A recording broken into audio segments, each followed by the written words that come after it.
Wahai Rabbi, bukan karena kesenangan semata kami ingin masuk ke dalam syurga-Mu ya Allah. Kami ingin masuk ke dalam syurga-Mu karena ada manusia yang namanya berdampingan dengan nama-Mu ya Allah.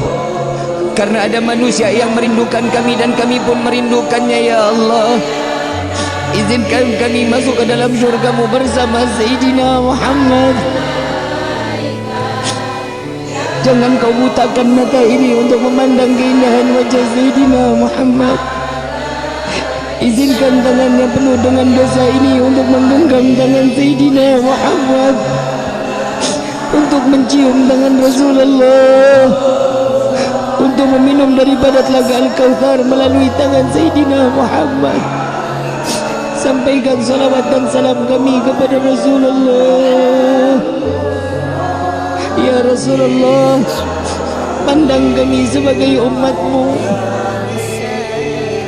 Pandang kami ya Rasulullah.